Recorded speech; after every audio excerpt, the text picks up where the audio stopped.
Mimi ni yule dokta bingwa wa tiba za kibinadamu, dokta namba 1 katika hii dunia, dokta namba 1 mkoa wa Morogoro, dokta namba 1 Tanzania hii, Afrika hii, chini na hasi na chini. Najua ushanielewa. Sasa kwa nini nyinyi wa Tanzania una kamdomo sana? Nyinyi wa Kenya una kamdomo sana. Nyinyi wa Uganda, nyinyi wa Burundi una kamdomo sana. Wewe dokta muongo, hujui chochote. Dokta gani wewe? Dokta gani wewe? Sikia niwaambie nyinyi ndugu zangu wa Kenya, nyinyi watu wa Burundi, nyinyi watu wa Uganda, baadhi wananchi wa Tanzania, najua mtu yoyote hawezi kukamilika.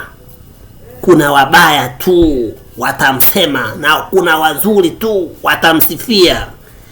Nimetibu watu wengi sana. Mimi nina uwezo wa kukata shingo nikatupa, nikachukua ile shingo nikapachika ukawa mzima. Sijisifu. Nina uwezo wa kutoa meno yako. Wewe mtu unanitazama, nikatoa meno kwa kutumia mikono yangu na nyofoa hivi bila kusikia maumivu, nikayapachika yakafanya kazi. Uwezo unao. Nina uwezo wa kuchukua. Unajua kuchukua nini?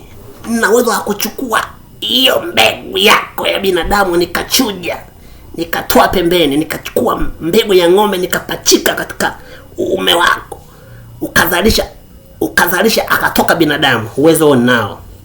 Nina uwezo wa kuchukua utumbo wako, yani nikautupa, naweza nikachukua utumbo wa ng'ombe nikapachika kwenye tumbo lako la binadamu ukafanya kazi. Nina uwezo wa kukufanyia wewe binadamu usijisaidie haja inayenuka, ukajisaidia ubwabwa tu. Uwezo mimi ninao kabisa. Ndugu zangu, acheni dharau. Mimi ni daktari bwana, acheni dharau. Yaani mimi nina uwezo wa kufanya wewe mwanamke ukawa mwanaume. Yaani maumbile yako nikayabadilisha ukawa mwanaume wewe mwanamke. Uwezo ninao. Kwa nini nyinyi unasema mimi sio dokta? Inaniuma sana. Dokta niliyosoma hii kazi, niliyosomea miaka 15, nchi nyingi sana. Wale unifundisha mimi walishakufa. Hawapo katika hii dunia. Nina ujuzi wa peke yangu. Umenikera jamani, wamenikera sana watu hawa.